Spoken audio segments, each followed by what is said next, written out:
Catatan seorang dokter, pasien atonia uteri.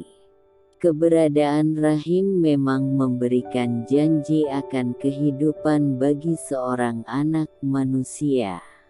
Namun di sisi lain, keberadaan rahim bisa menjadi ancaman kematian bagi seorang perempuan. Seperti petang itu saat aku dan tim jaga UGD sedang melakukan ronde pasien, terdengar sirine ambulan yang baru saja tiba. Sontak saja para perawat bergegas menuju pintu depan. Ternyata yang dibawa ambulan tersebut adalah seorang pasien yang mengalami pendarahan pasca melahirkan. Pasien yang baru datang itu adalah seorang perempuan muda, dan sejam lalu baru saja melahirkan seorang bayi laki-laki melalui persalinan normal di bidan dekat rumahnya. Proses persalinan berjalan lancar dan tidak ada kendala. Kondisi ibu dan bayinya juga terlihat normal pasca melahirkan. Bahkan tidak ada jahitan apapun kali ini. Namun, sesuatu yang tak terduga terjadi sekitar 30 menit pasca melahirkan. Darah tiba-tiba keluar dan tidak kunjung berhenti mengalir dari jalan lahirnya. Begitulah penuturan bidan tempatnya melahirkan yang ikut mendampingi pasien ke rumah sakit. Residen jaga rumah sakit segera melaporkan kondisi pasien yang sangat kritis. Badan pasien mulai dingin, kulitnya pucat, nadi melemah, dan mata sudah terlelap layaknya orang yang sedang menemui ajalnya. "Siapkan kamar operasi," seruku. Sementara kolegaku yang lain sibuk memberikan pertolongan kepada pasien seperti menekan rahim agar berkontraksi dan menyuntikkan obat-obatan yang diharapkan mampu memperbaiki kontraksi rahimnya.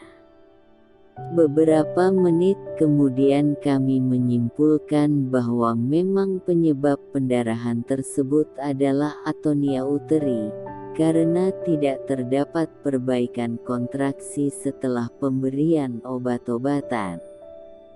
Tidak ada jalan lain, dengan kondisi yang tidak stabil dan pendarahan aktif, kami harus melangkah ke kamar operasi. Resiko operasi sangat tinggi, pasien bisa meninggal di atas meja operasi dengan kondisi buruk seperti saat ini.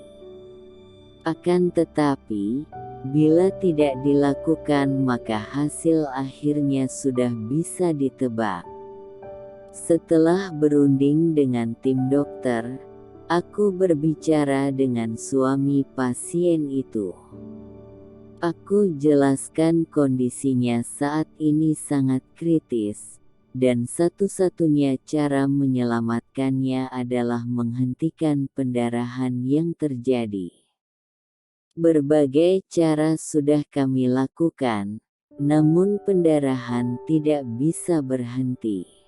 Jalan satu-satunya menghentikan pendarahan saat ini hanyalah melakukan operasi untuk mengangkat rahimnya yang menjadi sumber pendarahan. Ruangan tempat kami berbicara seketika hening setelah penjelasanku berakhir. Sang suami menatapku dengan tatapan kosong. Sepertinya ia syok berat melihat kondisi pasien. Sementara para perawat dan kolegaku di bilik sebelah sudah tak sabar menanti keputusan, apakah sang suami mengizinkan atau tidak. Kami tidak bisa memulai operasi tanpa izin sang suami, padahal setiap detik berlalu dengan sekian tetes darah terbuang percuma.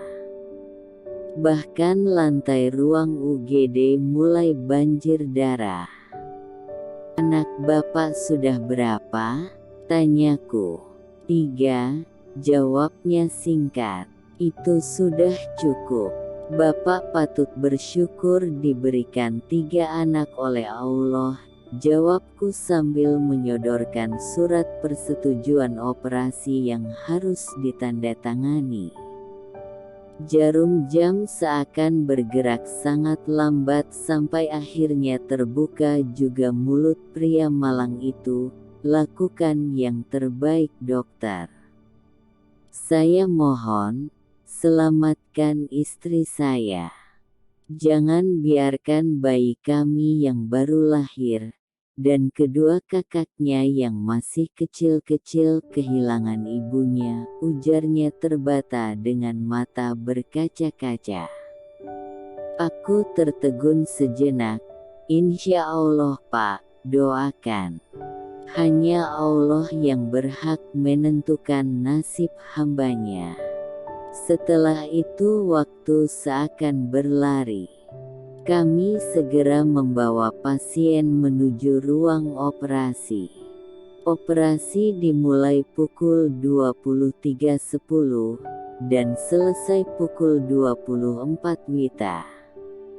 Alhamdulillah, hampir 1 jam lamanya aku dan tim dokter yang menangani operasi berhasil mengontrol pendarahan setelah mengangkat rahim dan mengikat beberapa pembuluh darah. Namun kondisi pasien semakin memburuk pasca operasi. Organ tubuhnya seperti ginjal dan jantung tidak berfungsi dengan baik. Semua ditopang dengan obat-obatan. Aku memanggil suaminya, sementara pasien dipindahkan ke ruang ICU. Aku meminta sang suami untuk banyak-banyak berdoa malam itu, semoga kondisi pasien segera membaik dan melewati masa kritisnya.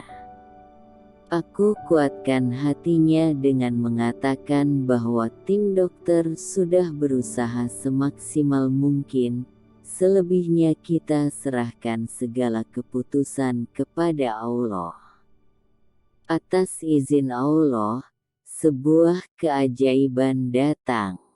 Kondisi medis pasien tiba-tiba berangsur stabil ketika fajar mulai terbit.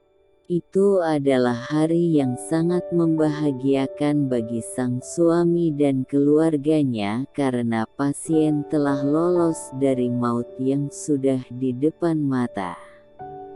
Aku pun teringat kata-kata bijak salah seorang guruku, "Lebih baik hidup tanpa uterus, daripada mati membawa uterus." Atonia uteri adalah pendarahan pasca persalinan akibat kontraksi rahim yang tidak kuat atau gagalnya rahim berkontraksi setelah bayi lahir yang menyebabkan aliran darah ke rahim tidak dapat dihentikan dan dalam hitungan menit seorang perempuan bisa kehabisan darah dan seringkali berujung kematian. Dan tindakan medis terakhir yang biasa dilakukan untuk menyelamatkan pasien adalah dengan operasi pengangkatan rahim uterus yang dalam istilah kedokterannya disebut histerektomi. Sebuah cerpen yang kami tulis dari kisah nyata ini semoga menggugah hati para suami agar lebih menghargai dan menyayangi istrinya.